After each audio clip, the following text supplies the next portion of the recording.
a conclusion of my last video, which was like, why isn't metal being pushed to Gen Z in the mainstream as heavily as rap and other stuff? Understandably, the convo that followed in the comments shifted to a question of just its overall popularity in 24, and that's where I found myself stating my prediction of where I think it's headed. I'll start. Over the last year, I have had the huge privilege of interviewing several bands, live and on site, and I don't know if it's either who I am as a person or possibly just my very immense admiration for musicians in general, but in practically every case, I've ended up forming actual friendships with these people where afterward I'm like, wow, I wonder how Jesse's yoga routine's going lately, or I wonder how those buffalo on Todd and Tess's farm are doing, or I'll get random chickens and we'll go back and forth about this, that, and the other thing, and through these exchanges, I'll inevitably end up hearing about industry stuff like what labels cite to put out their upcoming stuff and which seem to be snoozing, which distributors are giving bands a good deal on their shirts these days, that sort of thing. So before I knew it, the immersion in that world ended up teaching me a ton about how bands are functioning, or maybe more appropriately, surviving in an industry environment that, let's just say, doesn't exactly have their back as fully as it should right now, in my opinion. Now on the surface, while that may sound like a shit deal for anybody, do you know what that also means? And here's where I really get into this shit. Yeah, if a band or a scene or even an entire friggin' genre is being left alone, that means 3 letters, 1 word. DIY, man. That's right, do it yourself. Now, just so there's no confusion, I will fully acknowledge that DIY can get old real quick, especially for more established bands that maybe at one point did indeed have the backing of some big label or management company. And ask any of those bands that have had experience with corporate juggernauts, and I'm sure they'll tell you that even if the juggernauts were assholes, there were certain perks and agreements drawn up, whatever they were. A record contract, a touring contract, whatever. That made parts of their lives a shit ton easier. So I understand that to have stuff like that and then lose it because some stiff in Hollywood decides they want to try and change the landscape of music can suck. However, let's shift away from the established or even legacy bands for a second and focus on the much smaller ones. Yes, these are largely made of Gen Z, where despite the reality of the moment, there ain't nearly as many younger metal bands compared to just individuals that want to be rappers instead. But there still exists a number great enough to keep heavy metal scenes going. The first thing that's important to note is that for these kids, many of them are too young to have even seen the days when you could make a decent living off of just being a musician as a job, so their aspirations aren't to live all decadently like Motley Crue, because decadence to them has a different meaning. It's merely to play shows, or to get on tours, or simply release music, period. So with that out of the way, now let's move up to bands made of millennials that are old enough to have witnessed the final ashes of a time when some money was still there for artists. Many of them have now resigned to the fact that the possibility of a crew lifestyle is largely gone at the moment. And this, my friend, as crazy as it may sound at first, is where something beautiful is forming. Allow me to bullshit. Historically, when you were in a heavy metal band, say in the 80s or mid-2000s, and you saw peers having success, what would you do? To a degree, you'd try to emulate what they were doing to reach similar levels. Yeah, you'd try to fucking copy them. And obviously that's how certain subgenres and scenes form entirely. But those successful bands would be getting there. Why? Well, of course, because of good songs and maneuverings within their scene, but in order to attract the attention of people with job titles like A&R or manager.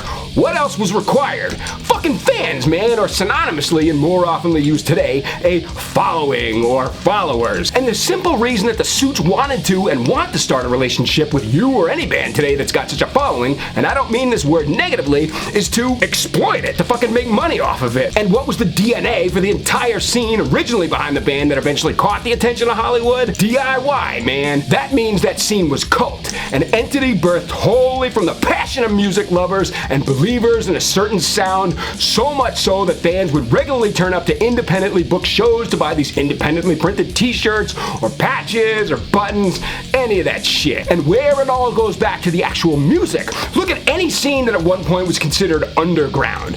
Punk, grindcore, hardcore, death, etc. Punk was a response to an oversaturation of bands that sounded like The Who or Rolling Stones. Grind was a desire to speed punk way up. Hardcore was a desire to make punk sound tougher. Death metal was a desire desire to be faster and heavier than everything else. So in each case, big time originality was at play. And who put out Nevermind the Bollocks, Sex Pistols? Fucking Warner Brothers, who eventually gave Slayer a deal. Geffen, ultimately, after Columbia would have put Rain and Blood out had it not been for Angel of Death, who came knocking on Morbid Angel's door to put out Covenant. None other than Mr. Irving Azoff, previously famous for working with REO Speedwagon and the Eagles. In all these cases, plus probably lots of others, it was because some head of a label was in a meeting with their A&R people being like, what's hot out there right now? Which led to, okay, we need to sign one of those punk bands. We need to sign a death metal band. None of which could have been a reality had there not been musicians creative enough to come up with stuff that people around them liked and believed in. And unfortunately, that's where DIY can get ruined, because at that point, instead of do it yourself, it's do it for the label, because that's what they're looking for. Oh, and by the way, they want you to do it slightly differently. And then, of course, there's the risk of longtime fans calling it a sellout, accusations of changing for the man. Now, quick time out if you yourself happen to be a musician, and specifically a millennial, which I happen to be too. You may be acknowledging the fact that the big label model of yesteryear hasn't been relevant for a band's success over the last 10, 15 years. To which I acknowledge, yes, that's totally true. However, number one,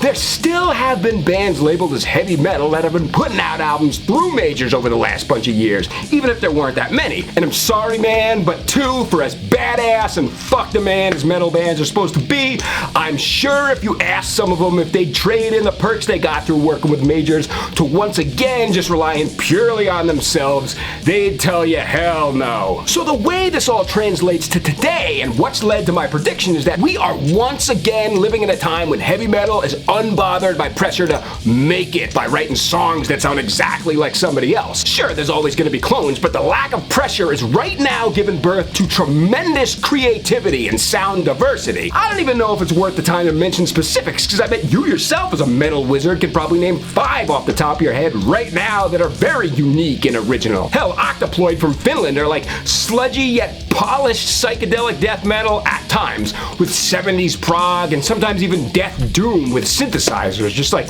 tripped out shit. Lotion, multinational corporation from NYC, are a kind of minimalist cyberpunk metal with melody. Imperial Triumphant's another NYC band that's this really cool blend of like dissonant sounding experimentalism with a mainly death-based kind of grind with keyboards throughout. And these are bands that already have a pretty respectable following. If you were to dive into your local scene, I'm positive you'd be able to find some very fresh, distinct sounds. Paradiso is a band from Richmond that I saw a couple months back. Bunch of young chaps that totally blew me away with however you describe their sound. So the point of all this is, we are now living in a time when die-hard fans of music, metal in this case, are forming a circle of interest and support around bands original enough to attract such attention. And I know this to be true because I talk to a lot of bands, and that seems to be the common report when I ask them like how things are in their scene. And hell, just listen to the stuff yourself and think about the last 20 years. Do you ever think you would have heard a band as unpredictable sounding as Imperial Triumphant or Lunar Chamber back in 04 when metalcore and hardcore started getting like majorly pushed to the forefront of music? No, they probably would have been writing stuff that sounded like Hatebreed because that's what was getting signed. Yeah, there's a great example of a period many might remember from when heavy music was really dominant over rap and country and EDM and stuff like it was in the 80s. Probably the very first band like that to sign a deal with Universal was Hatebreed with Perseverance, because then came like All That Remains and Shadows Fall, and even bands like 100 Demons were getting contracts. And we all saw the clones and might even remember accusations of sellout getting thrown around. That kind of shit. But enter 2014, and for whatever reason, possibly the one I cited in my last video, music that could be made purely on a MacBook pulled ahead on the charts and suddenly metal was dethroned. Shit happens, I guess. But right now, as stated a bunch of times in this video, DIY is the major force powering tours and festivals like Milwaukee Metal Fest, Fire in the Mountains, Ripple Fest, Metal Injection, RPM, etc. It is because it has to be. So the bands are hip to it, the organizers are hip to it. Hell, now you even got dudes like Matt Bacon. He is quite possibly the only strategist out there for helping to guide bands careers that are doing it DIY style. Yeah, check him out if you don't know him. That dude is in the jungle working with bands 24/7 and constantly sharing all his advice on Instagram. So without being interrupted by the allure of big money and fame, creativity isn't getting limited with certain parameters that dictate songwriting. Instead, it's wide open. With that comes intrigue, which helps to prop bands up. And who eventually takes notice of a band with a whole bunch of fans around them?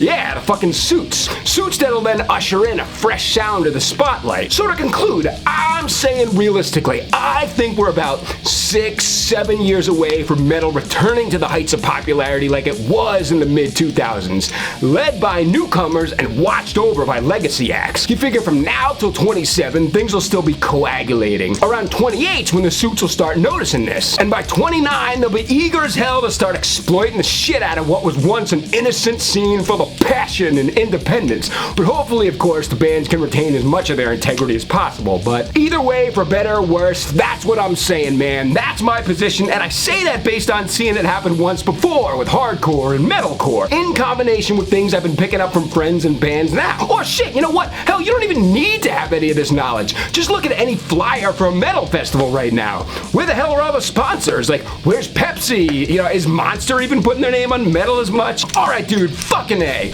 Weigh in, please, because I'd love to hear if you think I'm crazy or something. And if you did like this video, cool, maybe you can give it a thumbs up. Or if you just like hearing somebody bullshit about heavy metal, then grab that screen you're looking at right now and hit bang your ass right into that subscribe button. And we'll see you next time on Concrete Spew, but until then, stay wild, my friends.